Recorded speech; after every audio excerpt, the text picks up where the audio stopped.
Class 8-এ আজকে আমরা পরের পোর্শনটা শুরু করব। পরের পোর্শনের মধ্যে যেটা আছে সেটা হচ্ছে পলিমার। তো তোমরা বাড়িতে যে বালতি মগ ব্যবহার করো, পুতুলের খেলনা, তারপরে তোমার লাইলনের দড়ি, ক্যারি ব্যাগে করে যে জিনিস নিয়ে যাও, সেগুলো সব কিছুই যদি আমি বলি যে কী দিয়ে তৈরি, তাহলে তোমরা সবাই এক কথায় উত্তর দেবে হচ্ছে প্লাস্টিক। এবার সেই প্লাস্টিকটা নিশ্চয়ই তুমি যেটা বালতির মধ্যে ব্যবহার করছো বা মগে ব্যবহার করছো, সেটা যেটা ক্যারি ব্যাগে ব্যবহার করছো সেটা আলাদা। যেটা তোমার নাইলনের যে দড়ি, সেই যে দড়ির যে প্লাস্টিক, সেটা আলাদা, নিশ্চয়ই আলাদা। তোমাকে যদি বলি যে সবগুলোকে একই রকম ধরনের প্লাস্টিক, তোমার কি উত্তর হবে? যে না, এই যে প্রত্যেকটা প্লাস্টিক, সেই প্লাস্টিকগুলো হচ্ছে আলাদা রকমের। তো প্লাস্টিক হচ্ছে প্রচলিত কথা, কিন্তু অ্যাকচুয়ালি যদি আমরা জানতে চাই যে এটা কি জাতীয় যৌগ দিয়ে এরা তৈরি, তার উত্তর, যেটা সঠিক উত্তর আসবে, সেটা হচ্ছে পলিমার। সেটাকে আমরা বলবো হচ্ছে পলিমার। দেখো, এই কথাটাকে যদি আমি ভাঙি, পলিমার কথাটাকে যদি আমি ভেঙে দিই, তাহলে আমরা এখান থেকে কি পাচ্ছি? পলি কথাটা পাচ্ছি। পলি কথাটার মানে হচ্ছে অনেক। পলি কথাটা হচ্ছে অনেক, তার মানে এখানটাতে কি আছে? অনেক যৌগ আছে। এখানটাতে কি আছে? অনেক ছোট ছোট যৌগ আছে। তাহলে অনেক যদি আছে, সেই অনেক যে যৌগগুলো আছে, তাহলে কীরকম হতে পারে? অনেক যৌগগুলো একই রকম হতে পারে, অথবা তারা কীরকম হতে পারে? আলাদা রকম হতে পারে, তাই না? তাহলে এই যে একই রকম বা আলাদা ধরনের যে যৌগ, তারা কি হচ্ছে? পরপর পরপর পরপর যুক্ত হয়ে পলিমারগুলো তৈরি হচ্ছে।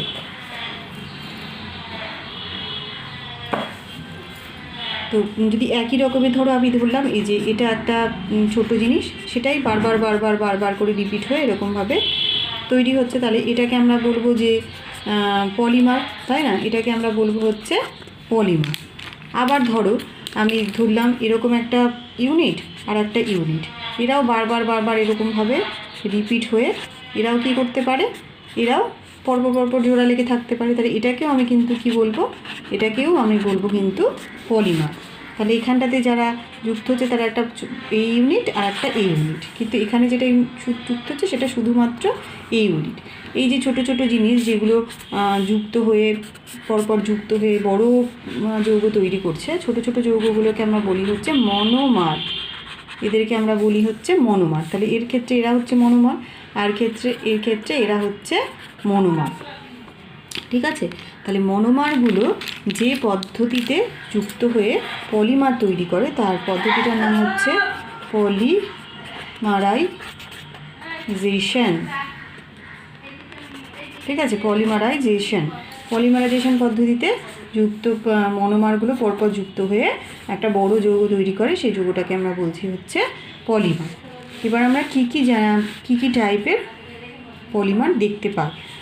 আমরা যেগুলো দেখতে পাই সেগুলো আমরা, এই জিনিসটা দেখতে পাই আমরা পলিথিন, তাই না? তারপরে আমরা দেখতে পাই প্লাস্টিকের খেলনা, তাই তো? তারপরে আমরা দেখতে পাই থার্মোকল, তারপরে আমরা দেখতে পাই লাইলন। এটা হচ্ছে আমরা দেখতে পাই। এবার এগুলো কোথায় কোথায় ব্যবহার হয়? তোমরা জানো পলিথিন কোথায় ব্যবহার? এটা ক্যারি ব্যাগ তৈরিতে ব্যবহৃত হয়, তারপরে ত্রিপল তৈরিতে ব্যবহৃত হয়। প্লাস্টিক, এগুলো মগ বালতি তৈরিতে ব্যবহৃত হয়। থার্মোকল দিয়ে কী তৈরি করা হয়? থার্মোকল দিয়ে পুজোর সময় বিভিন্ন রকম সাজসজ্জা আমরা থার্মোকলের করে থাকি, থালা প্লেট বাটি করা হয়। লাইলনের কী হয়? লাইলন দিয়ে দড়ি তৈরি করা হয়। তাহলে এই ধরনের জিনিসগুলো সবই কিন্তু পলিমার দিয়ে, বিভিন্ন রকমের পলিমার দিয়ে তৈরি করা হয়। এখন প্রশ্ন হচ্ছে যে আমরা পলিমার দিয়ে জিনিসগুলো কেন তৈরি করব? আমি তো এর বদলে আমি চটের ব্যাগই ব্যবহার করতে পারতাম, তাই না? তাই তো, আমি এখানটায় মাটির খেলনাই ব্যবহার করতে পারতাম, কিন্তু আমি সেটা না ব্যবহার করে প্লাস্টিকে কেন ব্যবহার করছি? দেখো, তুমি যদি এই দুটো জিনিসের দিকে তাকাও, এই প্লাস্টিক আর চট বা মাটির দিকে তাকাও, তাহলে তুমি পার্থক্যটা বুঝতে পারবে। চটের জিনিস কী হবে? ভিজে গেলে শুকাতে অসুবিধা হয়, পচে যায় সহজে, মাটির জিনিস সহজে ভেঙে যায়, টেকসই হয় না, বেশি দিন তোমার লাস্টিং করে না। তো একই জিনিস 2 দিন 4 দিন পর পর ভেঙে গেলে আমাকে নতুন নতুন জিনিস কিনতে হবে। কিন্তু আমি যদি প্লাস্টিকের ব্যবহার করি, তাহলে সেক্ষেত্রে অনেক দিন পর্যন্ত সেটা টেকসই হবে, বহুদিন পর্যন্ত চলবে। আমাকে একবার কিনলেই কিন্তু অনেক দিন আমি চালাতে পারবো, তাহলে টাকাটাও সেক্ষেত্রে আমাদের সাশ্রয় হচ্ছে। এছাড়া এটা তো গেল অনেক ছোট উদাহরণ। আমাদের বড় বড় প্রচুর লার্জ স্কেলে, যেখানে জলের বোতল, তার, টায়ার, চেয়ার থেকে শুরু করে অনেক বড় বড় ইন্ডাস্ট্রিতে বিভিন্ন জায়গায় কিন্তু আমাদের অনেক বেশি পলিমার ব্যবহার করা হয়। তো এটাকে এখন আমরা আমাদের আধুনিক সভ্যতার একটা অঙ্গ হিসেবেই ধরে নিতে পারি পলিমারটাকে। তো পলিমার সম্পর্কে আমরা এখানটাতে আরও কিছু জানবো, যে কী ধরনের পলিমার হয় এবং সেই পলিমারগুলো কে আমরা নিজেরা যেহেতু তৈরি করছি, তাহলে আমরা সেটাকে কি প্রাকৃতিক জিনিস বলবো নাকি কৃত্রিম জিনিস বলবো। অবশ্যই দেখো, তুমি যদি একটা প্লাস্টিকের খেলনাকে মাটির মধ্যে রেখে দাও, তাহলে তো সেটা থেকে নিশ্চয়ই ছোটো চারাগাছ জন্মে আবার একটা কিছু হবে না, বা সেটা মাটির মধ্যেও মিশে যাবে না। যেভাবে ফেলে রেখেছিলে সেভাবেই ফেলে রাখবে, ক্যারি ব্যাগ সেভাবেই পড়ে থাকবে। এবং এগুলো কোথায় তৈরি হয়? এগুলো তৈরি হয় কলকারখানায়। তার মানে কলকারখানায় যেহেতু তৈরি হচ্ছে, তাহলে এটা কৃত্রিমভাবে তৈরি হচ্ছে। তাহলে এই ধরনের যে পলিমার, সেটাকে আমরা বলি হচ্ছে কৃত্রিম পলিমার। তো এটা যদি কৃত্রিম পলিমার হয়, তাহলে এরকম কি কোনো জিনিস আছে যেটা প্রাকৃতিকভাবেও পলিমার তৈরি হতে পারে? এর উত্তর অবশ্যই কিন্তু হ্যাঁ হবে।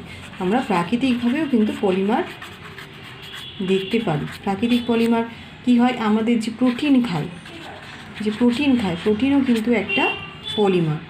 তারপরে তোমাদের যে শ্বেতসার বলি আমরা, শ্বেতসার, সেটাও কিন্তু এক ধরনের পলিমার।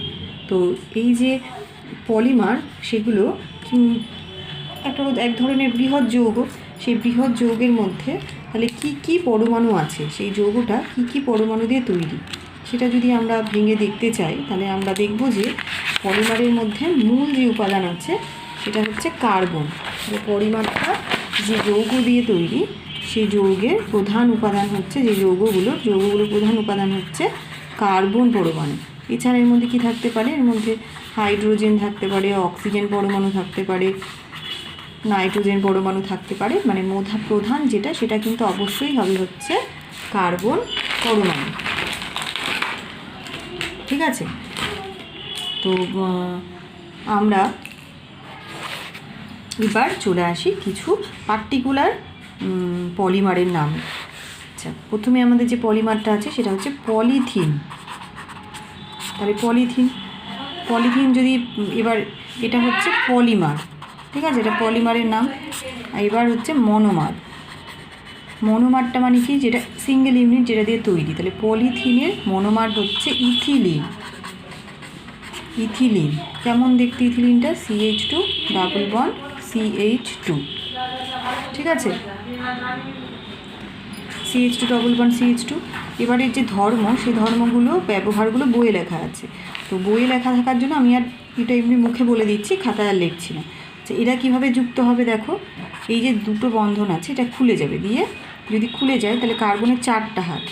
তাহলে কার্বনের 4টা হাত হলো, তাহলে এখানে দেখো দুটো হাইড্রোজেন মানে দুটো হাত, এখানে বন্ধন মানে একটা হাত, 3টে হাত, এরও 3টে হাত।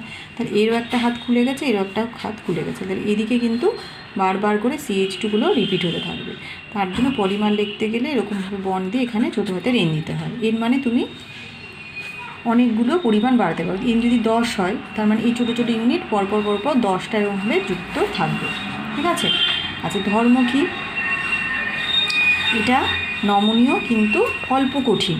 তাহলে আমরা দেখেছি যে পলিমার ব্যবহারের প্রধান উদ্দেশ্যই যে এটা কিছু কঠিন জিনিস হয়, কিছু নমনীয় হয়, এদেরকে নিজের ইচ্ছা মতো আমরা ব্যবহার করতে পারি, ইচ্ছা মতো কালার করতে পারি, টেকসই হয়, তাই না? তো এটার যে বিশেষ ধর্ম, সেটা হচ্ছে নমনীয় কিন্তু এটা অল্প কঠিন। তাহলে মেনলি এটা হচ্ছে নমনীয়, আর এটা তড়িতের কুপরিবাহী।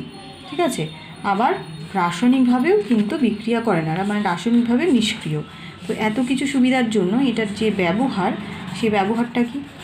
পলিথিনের কি ব্যবহার? আমরা এটাকে জলের পাইপ তৈরিতে ব্যবহার করতে পারি, তাহলে বিক্রিয়া করবে না।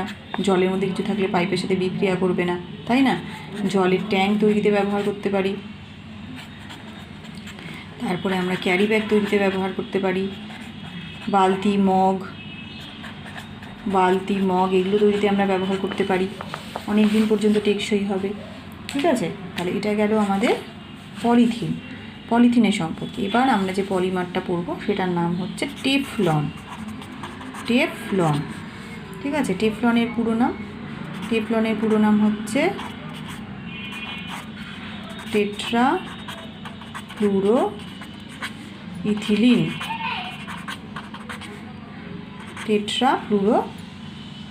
ইথিলিন। তোমার এর যে মনোমার তার নাম এটা হচ্ছে মনোমারটার নাম বললাম। মনোমারের নাম কি? Tetra fluoro ethylene. তো মনোমারটার সংকেতটা আমরা দেখি। মনোমারের সংকেত কি? এটা যদি আমি সংকেত হিসেবে লিখতে চাই তাহলে হবে CF211 CF2। 4টে আছে ফ্লুরিন, তাই এটা টেট্রা ফ্লুরো ইথিলিন। তাহলে এটা অবশ্যই তুমি বুঝতে পারছো তাহলে টেফলনটা কীভাবে যুক্ত হচ্ছে পলিমার তৈরির সময়। CF2 দুদিকে হাত ভুলে যাবে। এভাবে আমরা টেফলনের যে পলিমার সেটাকে এভাবে লিখতে পারি। আচ্ছা, এবার এর যে ধর্ম সেটা কি?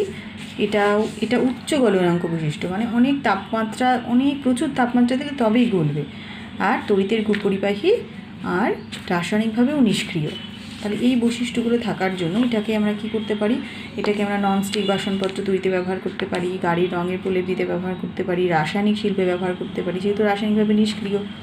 আবার অনেক বেশি তাপমাত্রায় গলে, তাহলে সাধারণ তাপমাত্রায় যে বিক্রিয়াগুলো হচ্ছে সেগুলো ওই পাত্রের মধ্যেই করা যাবে। রান্না আমরা ওই পাত্রেই করতে পারবো, গরমে কিন্তু কিছু হবে না, তাই না? যে পরের যে পলিমার সেটা হচ্ছে পিভিসির ফুল ফর্ম কি?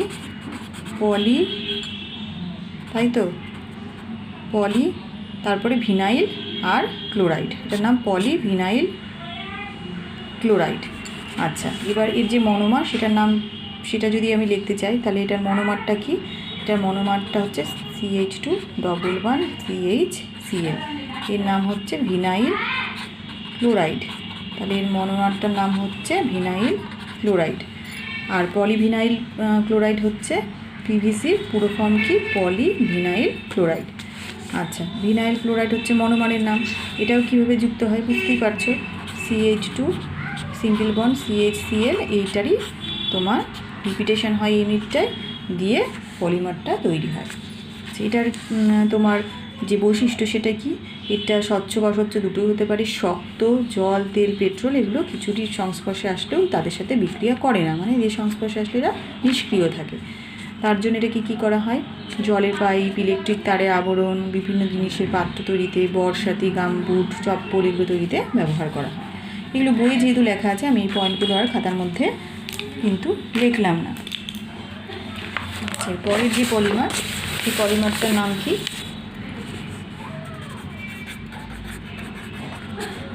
পরের পলিমারটার নাম হচ্ছে নাইলন। আচ্ছা, নাইলনটার যে মনোমার সেটা কি?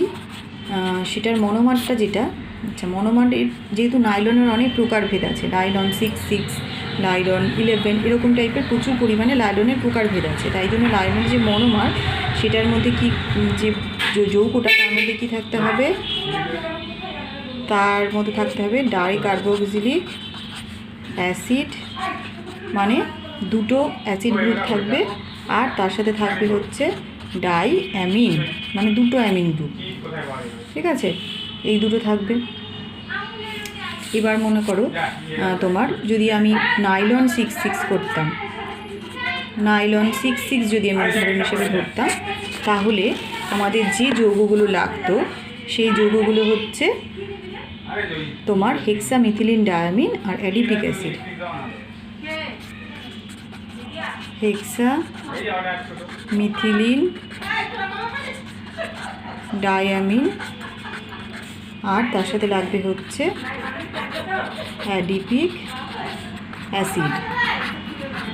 এবার দেখো হেক্সামিথিলিন ডায়ামিনের সংকেতটা আমি যদি লিখি তাহলে বুঝতে পারবে যে কেন এটাকে 6 বলছে। দেখো ডাইঅ্যামিন বলেছি, মানে দুটো অ্যামিন গ্রুপ থাকবে। তাহলে যে দুটো অ্যামিন গ্রুপ আর এখানে পর 6টা কার্বন আছে। আর অ্যাডিপিক অ্যাসিডের সংকেত হচ্ছে CH2 4, এদিকে COOH, এদিকেও COOH। তার মানে দেখো এদিকে 4, 5 আর 6, 6টা কার্বন, এটাও 6টা কার্বন, এটাও 6টা কার্বন, ওই জন্য নাইলন 6. আর দেখো দুটো অ্যাসিড গ্রুপ আছে, এই যে COOH, যেটা হচ্ছে জৈব অ্যাসিডের গ্রুপ। এইখানেও অ্যাসিড, এখানে অ্যাসিড গ্রুপ আছে, আবার এখানে দুটো অ্যামিন আছে, তাই এরা হচ্ছে ডাইঅ্যামিন। তাহলে এটা হচ্ছে নাইলন 6 এদের আমরা কি বলবো, এরা নাইলন 6 হচ্ছে মনোমার। নাইলন 6 এরা মনোমার। আচ্ছা, এটা তাহলে ধর্মটা কি? ধর্মটা হচ্ছে স্বচ্ছ, শক্ত এবং জলধি দ্রবণ। শক্ত, স্বচ্ছ এবং জলধি দ্রবণ। তাহলে এটার ব্যবহারটা কি কী কাজে আমরা ব্যবহার করব? এটাকে আমরা ব্রাশ, তারপরে তোমার মশারি, তারপরে তোমার ছাঁকনি, এগুলো তৈরিতে আমরা ব্যবহার করব। ঠিক আছে? এর পরের পরিমাণ হচ্ছে টেরিলিন। টেরিলিন বা এটাকে সংক্ষেপে কিন্তু বলে পেট। কি বলে এটাকে সংক্ষেপে? পেট কথাটাও বলে। পেটের ফুল ফর্ম কি? পেটের ফুল ফর্ম হচ্ছে পলি ইথিলিন টেরিথ্যালেট। পলি ইথিলিন টেরিথ্যালেট। পেট বা টেরিলিন একই জিনিস। টেরিলিনের বদলে পেট কথাটা ব্যবহার করতে পারে, বা পেটের ফুল ফর্মও আসতে পারে। ঠিক আছে? তো এটার যে মনোমার, সেটা কি? মনোমার যে যৌগ কি দিয়ে তৈরি হয়? এটার মনোমারটার নাম হচ্ছে টেরিথ্যালিক অ্যাসিড, আর তার সাথে আমার হয় হচ্ছে ইথিলিন গ্লাইকল। Ethylene glycol. এগুলো যে যৌগগুলো আমি লিখছি, সংকেতগুলো এগুলো সব হচ্ছে জৈব যৌগ, মানে এদের জীবদেহ থেকে এই যৌগগুলোকে পাওয়া যায়। তার মানে জীবদেহ ছাড়া কি কোনো জায়গায় পাওয়া যায় না? জীবদেহ ছাড়াও কিন্তু পরীক্ষাগারে এদেরকে কৃত্রিমভাবেও তৈরি করা যায়, কিন্তু এদের প্রধান উৎস হচ্ছে সজীব উদ্ভিদ বা প্রাণীদেহ। তো টেরিথ্যালিক অ্যাসিডের সংকেতটা দেখো, এইটা যে রিংটা আমি আঁকাচ্ছি, রিংটাকে বলে বেনজিন রিং। এখানে 6টা কার্বন আছে, 1, 2, 3, 4, 5, 6, আর এখানে 3টে ডাবল বন্ড আছে। ডাবল বন্ডগুলো জায়গা পরিবর্তন করতে পারে, ওই জন্য এরকমভাবে গোলভাবেও লেখা যায়। আর এখানটাতে দুটো অ্যাসিড গ্রুপ, এটা হচ্ছে টেরিথ্যালিক অ্যাসিড। আর ইথিলিন গ্লাইকল মানে ইথিলিন গ্রুপ আছে। ঠিক আছে? আর এদিকে আছে অল, যেহেতু কথাটার মধ্যে আছে তাই OH। ইথিলিন গ্লাইকল আর টেরিথ্যালিক অ্যাসিড মিলে তৈরি করে হচ্ছে টেরিলিন। টেরিলিনের যেটা তোমার ধর্ম, সেটা হচ্ছে এটাও জল শোষণ করে না, এটাও জাগ ধরে না, শক্ত। ঠিক আছে? এটাও দীর্ঘস্থায়ী তন্তু। তাহলে এটা দিয়ে কী করা হয়? এটা দিয়ে কিন্তু জামা কাপড় তৈরির কাজে এটাকে খুব বেশি পরিমাণে ব্যবহার করা হয়। তো মোটামুটি আমাদের যে বইয়ে যেগুলো আছে পলিমার, সেগুলো সম্পর্কে আমরা একটু পলিমার, মনোমার, তার ধর্ম এবং ব্যবহার সম্পর্কে আলোচনা করে নিলাম। এবার এই যে আমরা যে ব্যবহার করছি, সেটা কি পরিবেশের কোনো এফেক্ট করছে না? এত যে আমরা পলিমার ব্যবহার করছি, আমরা দেখছি যে ক্যারিব্যাগ যেখানে পড়ে থাকে, প্লাস্টিকের জিনিস যেখানে পড়ে থাকে সেখানেই থেকে যায়। হাজার মাটি চাপা দিলেও, অনেক মাটির নিচে গর্ত করে সেটাকে রাখলেও, সেই জিনিসটা কিন্তু বহু বছর পর যদি আমি মাটি খুঁড়ি, একই রকমভাবে অবিকৃত থেকে যায়। তাহলে এগুলো যে পরিবেশে মিশছে না, তাহলে এদের কি কোনো প্রভাব থাকবে না? সেটাই আমরা এখন পড়ব। তাহলে কৃত্রিম যে পলিমার আর প্রাকৃতিক যে পলিমার, তার মধ্যে আমরা আগে একটা আলোচনা করে দিই। আচ্ছা, কৃত্রিম পলিমার মানে কোনগুলো? যেগুলো আমরা কীভাবে তৈরি করছি? আমরা কৃত্রিমভাবে তৈরি করছি, তাই তো? কৃত্রিমভাবে তৈরি। আর প্রাকৃতিক পলিমার কোনগুলো? প্রাকৃতিক পলিমার কোনগুলো? যেগুলো প্রাকৃতিকভাবেই তৈরি। যেমন তোমার হচ্ছে তন্তু, যেমন তোমার প্রোটিন যেটা বললাম, তারপর তোমার হচ্ছে যেটা তোমার শ্বেতসার বললাম, এগুলো সবই। এবার দেখো, গাছের যদি ছাল কোথাও পড়ে থাকে, সেটা কি হবে? কিছুদিন, দীর্ঘদিন থাকার পর কিন্তু সেটা পচে যাবে। এই যে পাট দিয়ে যে ব্যাগগুলো তৈরি হয় চটের, সেগুলো যদি দীর্ঘদিন মাটির মধ্যে পড়ে থাকে, সেই পাটের ব্যাগটা কিন্তু, মানে চটের যে ব্যাগটা, সেটা কিন্তু ধীরে ধীরে পচে মাটির সাথে মিশে যাবে। কিন্তু যেটা একটা প্লাস্টিকের কোনো ব্যাগ, সেটা যদি মাটির মধ্যে পড়ে থাকে, সেটা কিন্তু মিশছে না। তাহলে চটের যে ব্যাগ, সেটা তৈরি হচ্ছে কি থেকে? পাট থেকে। পাট কোথা থেকে আসছে? পাট গাছ থেকে। তাহলে পাট গাছ থেকে আসছে মানে সেটা একটা কী জিনিস? সেটা হচ্ছে একটা প্রাকৃতিক পলিমার। এবং প্রাকৃতিক পলিমার যে যৌগগুলো দিয়ে তৈরি হয়, সেই যৌগগুলোকে মাটির মধ্যে ফেলে দিলে তারা মাটির সাথে মিশে যাচ্ছে। তো মাটির সাথে মেশাচ্ছে কে? যৌগগুলোকে মাটির সাথে মেশাচ্ছে কে? মাটির মধ্যেই অনেক ধরনের তোমার ব্যাকটেরিয়া আছে, যারা কি করছে, সেই বড় জিনিসটাকে প্রথমে কী করছে, বড় জিনিসটাকে ব্যাকটেরিয়াগুলো ভেঙে ছোট ছোট করছে। বড় জিনিসটাকে ভেঙে ছোট ছোট করছে।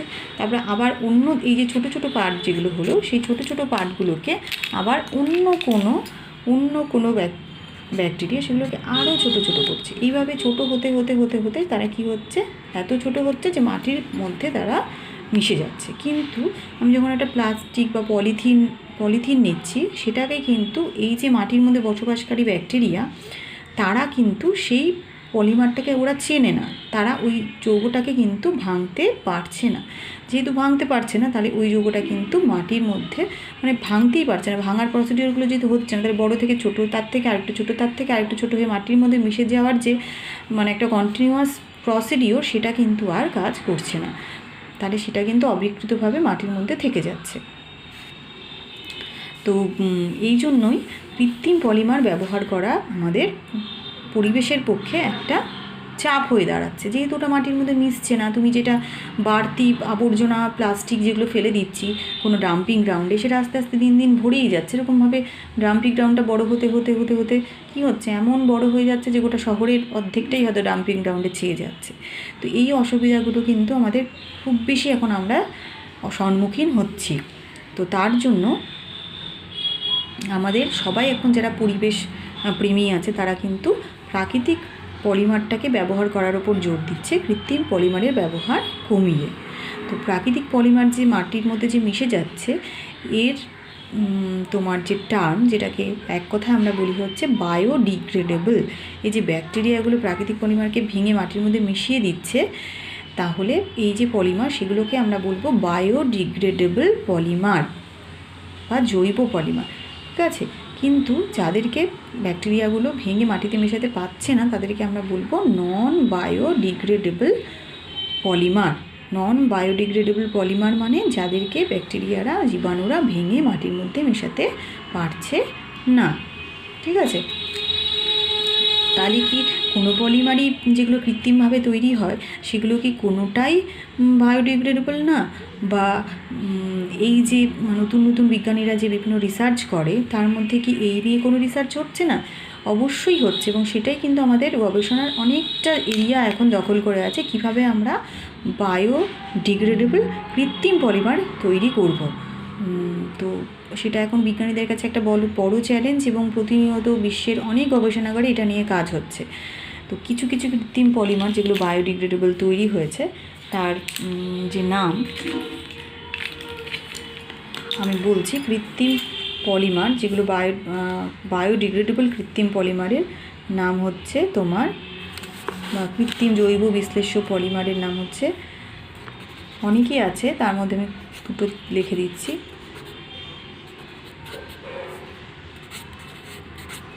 পলিবিউটিলিন সাকসিনেট, অথবা আমি বলতে পারি হচ্ছে পলিবিউটিলিন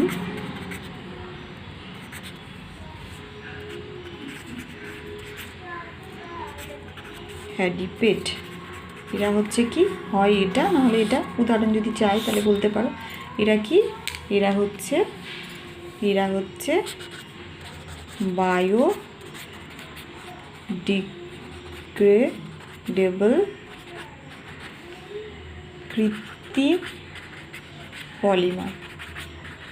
আর যদি বায়োডিগ্রেডেবল জৈব পলিমারের উদাহরণ আসে, তাহলে কি বলবো আমরা? প্রোটিন বলবো, শ্বেতসার বলবো। এগুলো হচ্ছে বায়োডিগ্রেডেবল জৈব পলিমারের উদাহরণ। তো আমাদের চ্যাপ্টারটা, কার্বনের চ্যাপ্টারটা শেষ হয়ে গেল। যদি তোমাদের এই চ্যাপ্টার সম্পর্কিত কোনো সমস্যা থাকে, তাহলে আমাকে জানিও, তাহলে আমি যেটা আবার আলোচনা করে দেবো। আজকের জন্য এইটুকুই থাকলো।